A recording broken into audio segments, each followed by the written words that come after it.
When I was newly single after my 2-year relationship ended, I was back to living alone again and back to swiping on Tinder.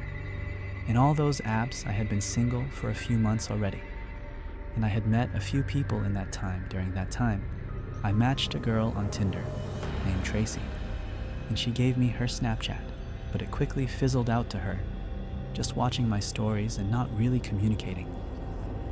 That kind of used to happen all the time when I was in college, but now, being in my late 20s, using Tinder and just being reminded of how immature all this online dating stuff is, it feels a lot different at this age. I own a corner town home in a little community. If you're wondering what I do, I'm an accountant. Good money, but miserably boring. After my ex moved out, I thought I would be ready for the privacy and peace and quiet. But I'd say after the first month, the novelty of that wore off. Maybe I'm more of a relationship person, or I just need people around, but being alone was getting to me. That's why I was constantly swiping on dating apps and trying to go on dates just to get out of the house. This was last December. I posted something on my Snap story that had to do with Christmas. And guess who commented on my story? It was that Tracy girl, who I hadn't spoken to in weeks. She struck up a conversation about us doing some Christmas themed stuff together. And from there, we started chatting for a bit. I suggested the most festive things I could think of: ice skating, going to the village, and looking at the decorations. But she suggested we decorate my Christmas tree. Firstly, I did have a fake tree, but it was up in the attic. So I told her I didn't have it up yet because it's kind of a 2-person job getting it out of the attic. She said she'd gladly come over and help, so I figured why not. I told her to come over around 900 that night. It was already dark at that point when we made the plan, man. It was likely like 7:30, because I remember hurriedly grabbing my keys and rushing to drive to the liquor store to buy a couple of bottles of wine. When I got back to the house, I vacuumed and swept the floors. Ever since my breakup, the things my girlfriend would do to clean the place were left to me, and I realized how quickly a place can get dirty. 9 p.m. rolled around, and I was low-key sitting upright on the couch with the TV on, pretending like I was just chilling in the living room watching a movie already. Meanwhile, I had set everything up to be cozy and relaxing, but I sat there for a while waiting on her to message me, or for the doorbell. I sent a follow-up saying, "Let me know when you are on your way," and I eventually started to think she was flaking. Until finally around 9:30, when she said she's outside. She came inside, and I was shocked to find that I was looking up at her. She was a couple inches taller than me. I'm 5'10", so she had to be at least 6 tall. I also immediately picked up on the fact that she smelled like she was drenched in perfect perfume. We went straight to the couch and sat down, and she sat really, really close to me, like our legs were touching. This is where I started to get confused in how exactly I was feeling. She looked a bit older, maybe a little rougher. I'm not sure how to explain it. And underneath that overpowering smell of cheap-smelling perfume, I couldn't help but feel like there was a slight hint of body odor, which completely turned me off. I asked her if she wanted wine, and she said yes. Please, so I went and poured a couple glasses as we talked. Have you ever met someone for the first time that you've been texting or DMing for a while, and when you finally meet, they just end up being nothing like you pictured in your head? That was pretty much this. Something about her felt off, like she lacks certain social cues. I handed her a glass of marrow, and we cheers each other. You not? She almost immediately spilled a huge drop of red wine on my light blue couch. I composed myself, but I wanted to scream. I said, "It's okay," as I ran to the kitchen to get a damp paper towel and sponge. I ran back to the couch and blotted it as quickly as I could before it would settle. She kept apologizing, and I kept saying it was okay. After this, it got a little more tense, and to break the tension, I suggested, I get the tree out of the attic. So I went up to the attic, slid over the giant box with all the tree parts in it, and started handing her down the pieces one by one, each piece getting bigger until we got to the biggest part. The part that I wouldn't be able to handle going down the ladder on my own. She grabbed it with ease. I had to remember this girl's size. Once everything was handed down, I went back down and we assembled the tree in the living room with Christmas music playing. I poured her more wine and I drank more myself. I loosened up a bit more. Wine makes any situation feel better. Once we had the tree set up, next was the ornaments. I told her my ornaments were all in the crawl space. These ornaments were all for my childhood. My parents gave me bins and bins of Christmas decorations.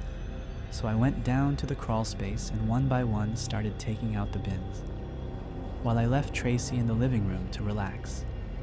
As I was doing all of this, I started feeling woozy, like the wine was getting to my head. I've never been a heavy drinker, so I do have a low tolerance, but I felt like I hadn't drank that much to feel this way. I grabbed the first bin and started lugging it up the stairs. By the time I got to the top, Tracy wasn't anywhere in sight. I assumed she was in the bathroom at first and called her name. I looked around each room and then saw that the bathroom was empty. I scratched my head in confusion as I kept calling her name. I went to message her on Snap, but she never opened the Snap. I checked the 2 bedrooms too, but she was gone. I couldn't believe this. She snuck out on me. This was when I started wondering if she thought I was ugly or weird or something, though truthfully, I wasn't even really into her. Either I crashed onto the couch, which suddenly felt a lot more comfortable than before, and honestly, as far as I remember, I periodically checked my phone to see if she opened my Snap and just watched whatever was on TV, until my memory just faded to black. I swear everything just went black. And then I woke up in darkness. No lights, no TV on.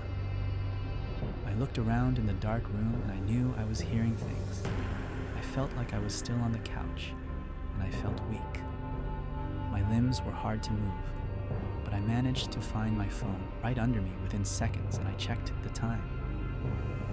The second the phone screen lit up, I saw it even though the light was facing toward me. That glow from my phone screen with the brightness all the way up revealed the outline of a tall person's silhouette standing in front of me. For some reason, I didn't scream. I just put the phone down, bringing the room back to darkness. I finally opened my mouth to say Tracy, hoping it was her, but still not in that moment, remembering what had happened earlier. Whoever was standing there didn't answer me. I eventually picked my phone back up and turned on the flashlight, and I saw that it was, in fact, Tracy standing in front of me. She wasn't moving. She was just looking down at me. I felt locked to the couch.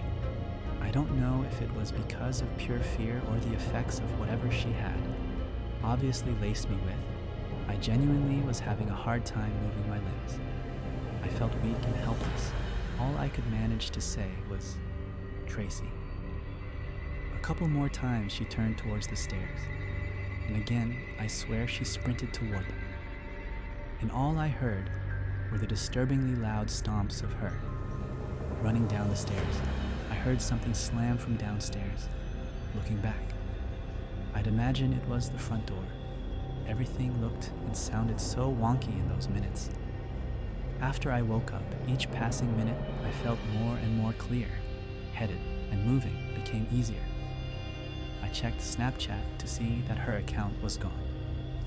AKA, she blocked me.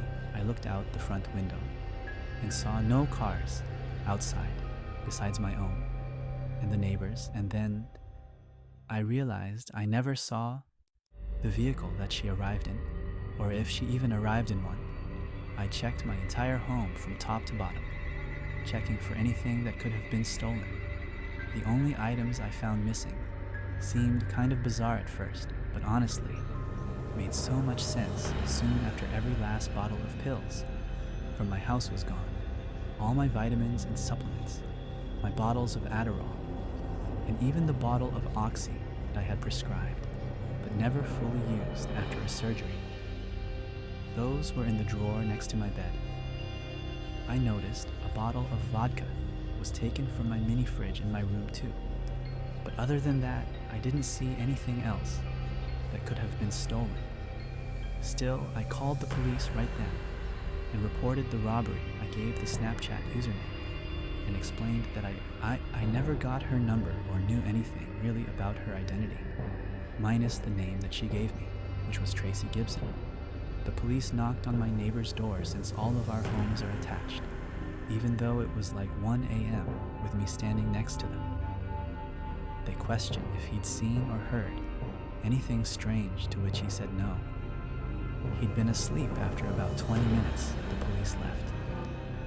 I made sure all of my keys were still in place so as to make sure she couldn't get back in, but other than that, this Tracy person disappeared. Without a trace, I knew her behavior was quirky and wonky from the first few minutes of meeting her, and it makes so much sense. Now, I won't even call it a theory, because I just know this is the truth. I think that girl, or woman, I should say, was older than she claimed, and she was potentially homeless with a serious drug addiction. I think she drowned herself in perfume to mask the body odor that was honestly still showing through. She laced my wine with something when I was in the attic. Clearly, I don't know exactly how long I was out, but it was enough for her to scour my entire home for any and all drugs and supplements. I still remember how disturbing of an image it was, seeing her tall silhouette standing in front of me while I was just waking up on the couch, honestly. After this, I didn't even decorate the tree that year.